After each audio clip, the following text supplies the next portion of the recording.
Today we're looking at Bob Ross's Season 4, Episode 3 painting titled Majestic Mountain.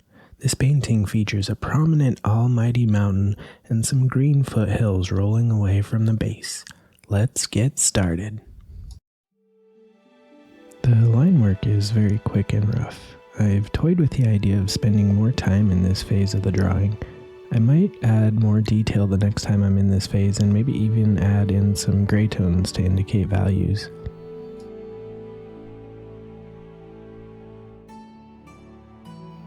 The horizon is quite high in Bob's painting, so there isn't a ton of room for clouds at the top.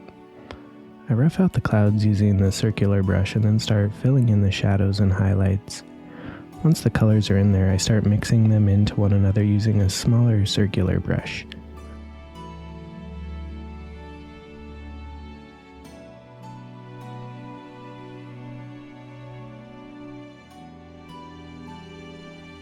To finish, I add some single pixel width highlights on the most sunward parts of the clouds.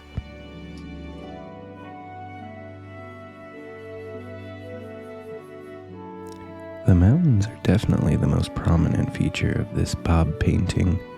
They also have some interesting formations.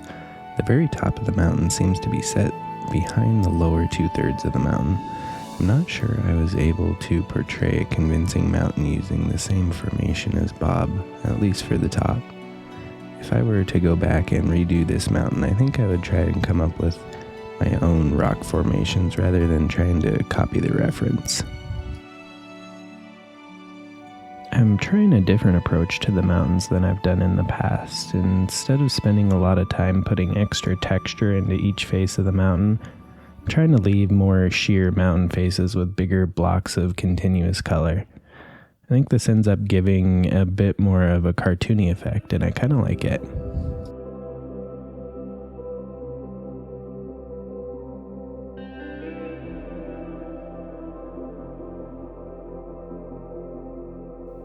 We start adding snow to the mountain peaks. There should be more snow near the top of the mountains, with less and less as we get near the base of the mountain where the temperatures are higher.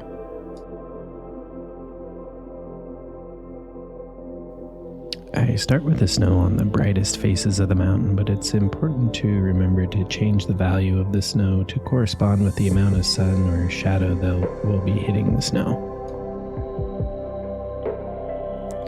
Preview window in Sprite is really important when working on larger elements like these mountains. While something might look good or bad when I'm zoomed in working, the overall view is what really matters in the end. It's surprising how different the effect of some pixels can have when you're zoomed in versus looking at the drawing as a whole.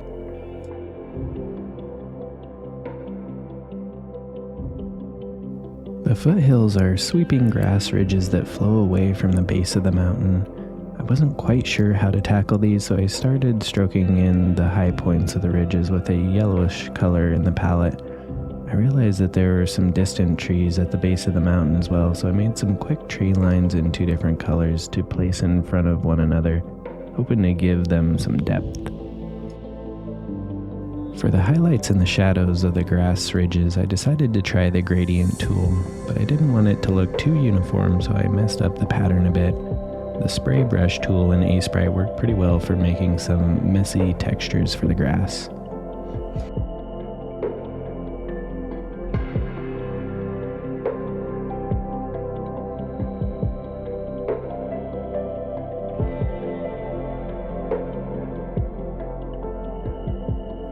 I use a similar technique for the mid-ground tree line of roughing in a dark tree line and then going over the top of it with a lighter colored tree line. I went back to make sure that some of the back row was poking through.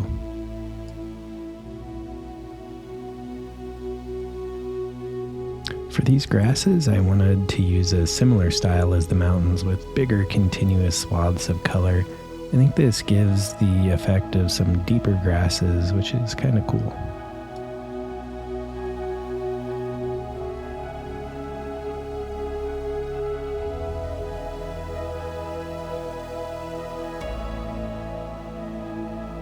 Our path is a blend of the mountain earth tones. I try to give the impression of some ridges in the path.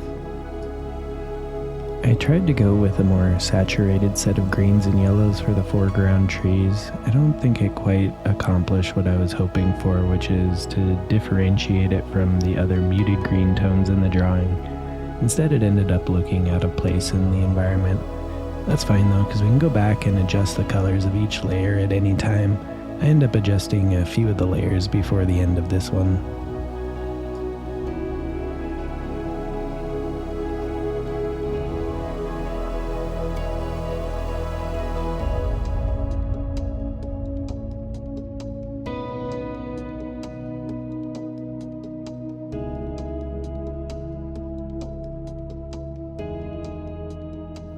The big tree is really prominent in this landscape. It's the most detailed element due to its position close to the viewer.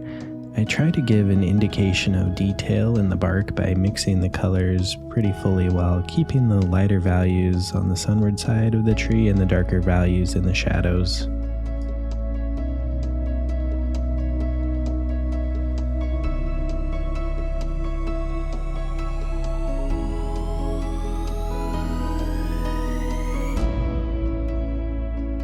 And that completes my pixel art version of Bob's Majestic Mountain. As you can see, I changed the hue and saturation of some of the elements quite a bit. Also messed around with a touch of transparency on the cloud and mid-ground tree layers.